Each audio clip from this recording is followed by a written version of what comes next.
Hello all, my name is Nathaniel Newman, and I will be demonstrating the Spirit FM application for Android devices. This program is developed by Mike Reed and is copyright and all rights reserved. Starters, please make sure that your device is supported before attempting to install this program. If you search the Google Play Marketplace and Spirit FM does not appear up, then your device is most likely not supported and it may never be supported. If you do have questions, however, you can visit the link for XDA Developers Forum below in the info box to see all available supported devices, as well as any questions and answers that you might have for the program. This demonstration will take you from the already installed point of view. Please keep in mind this device, a Motorola Droid Bionic, although is rooted, the application, Spirit FM, has not been granted root. So if you have a device that is unrooted or unfamiliar with what root is, this application, in most respects, should be perfect for you. This application is also running in full automatic mode. That means that no settings were changed prior to running it or after the install. I'll now start the program up, show off some of the features of the program, and demonstrate some of the advantages between the basic version of the program, which is also known as Spirit FM Lite, and the full unlocked version. There's also a Spirit FM free version which you can try out before purchasing either the Lite or unlocked version, and that is highly recommended beforehand. I will now start the program up. Before we begin, I will highlight some advantages of Spirit FM. Number one, once the application is installed on your device, it requires no internet connectivity or authorization at all. Unlike a lot of other programs that do require continuous authorization even after the program is installed and purchase is verified.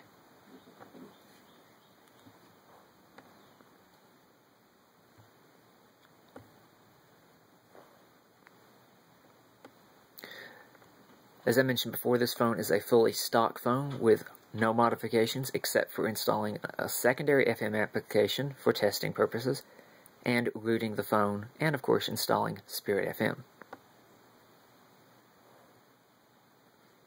Upon starting Spirit FM, you will be greeted with a message. This message is the help message.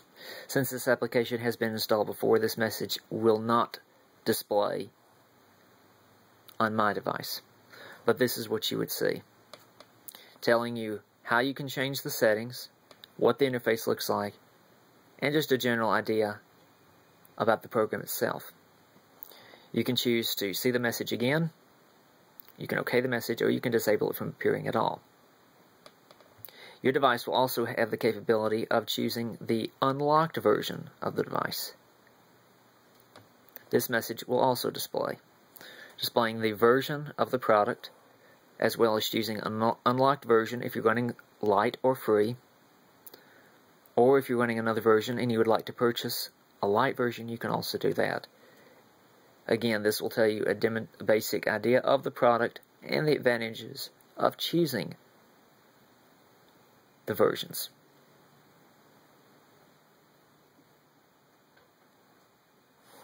Upon starting the application, you will be presented with a basic interface which resembles the Google's operating system ice cream sandwich. Starting from the top of the device,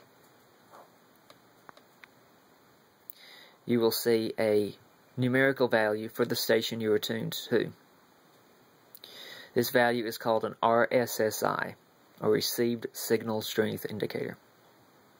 Basically, the higher the number this is, the better the signal will come in.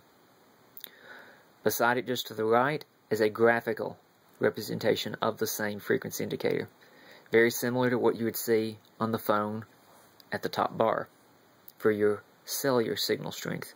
This displays how good the radio signal strength is coming in.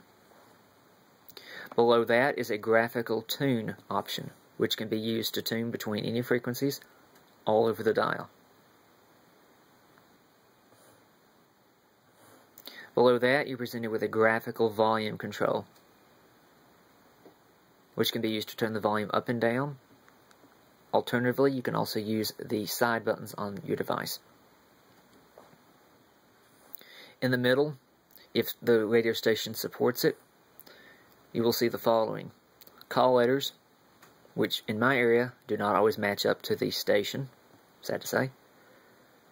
The program service, which is usually in America a scrolling bit of information such as the station, call letters, artist, and song. Over to the right, you will see the PTY, or program type. In my case, a country music station here in the United States. If the radio station supports it, you will see radio text in the box below the volume control. Below that, you will see on either side Seek Back and Seek Forward buttons, which can be used to seek the strongest station that the program will pick up.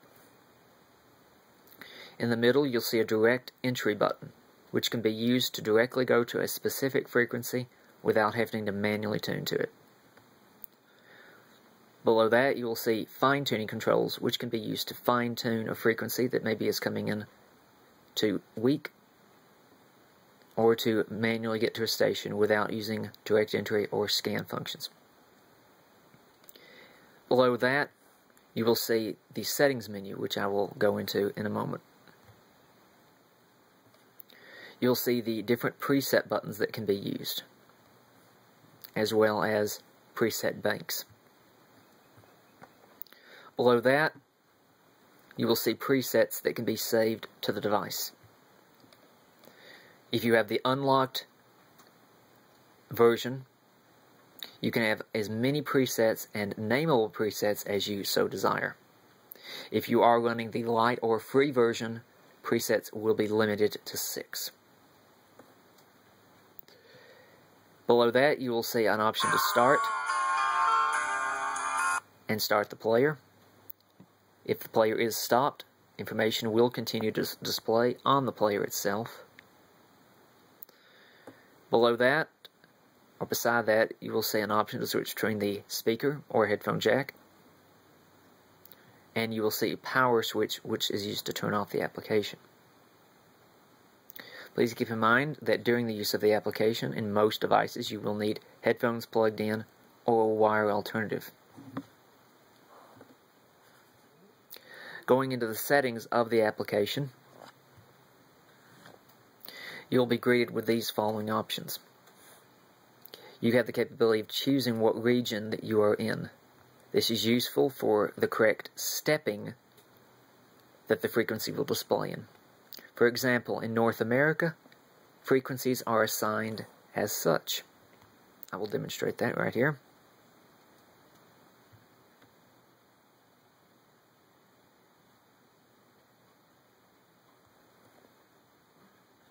But in certain other areas, in other countries, frequencies can either go further down than North American frequencies, which this does not have access to, or if you're in a European area, which most devices, most Android-powered devices support, the stepping is going to be a little different. As you can see, it skips 105.3 now. Also, upon changing that first main option, it will display the European RDS equivalent and the program identification code.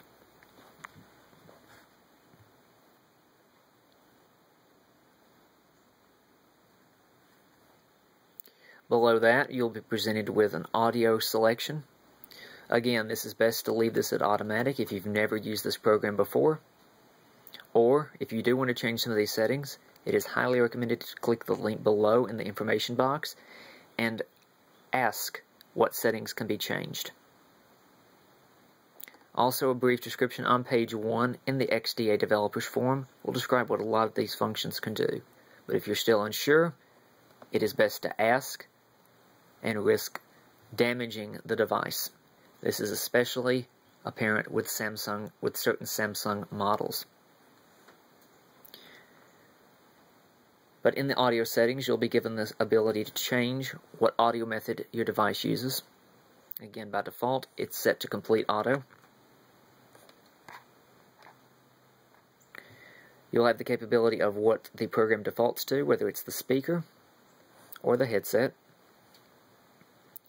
whether it's in blend auto, which is stereo, but it blends from stereo to mono, switch auto, which will just drop mono out, or drop stereo out if mono signal is more apparent, force it into stereo, which will still drop out to mono if it has to, or mono force, which you can use if using the speaker and want to avoid a stereo signal.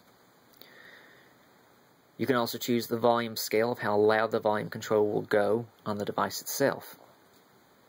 That can be set between anywhere from 10 to 100. This is the volume control selection. Different devices may use different volume control methods. Again, this will automatically be set, and the program will automatically attempt to identify what your device can support. The next option is the user interface control. At the top, you will see the functionality to enable or disable RDS. And again, this is only if you have the light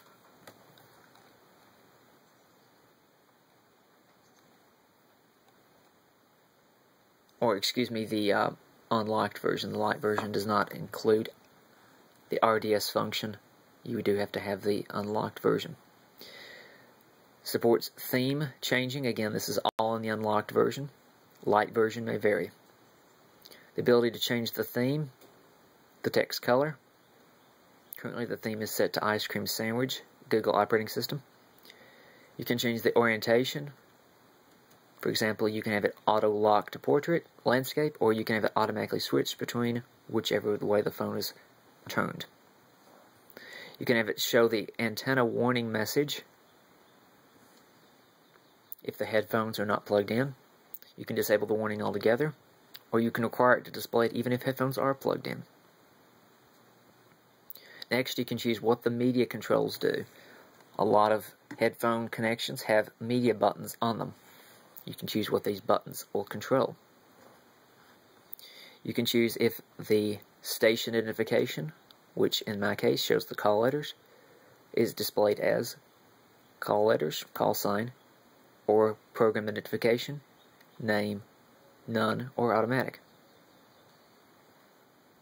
You can also choose custom elements, which allows you to fully customize the program to your look and specifications. Automatic seek, which will automatically attempt to find the strongest signal. If radio text is supported by your FM station that you're listening to, you can have it search the station just by clicking in the radio text box. That will search what is displayed in that box.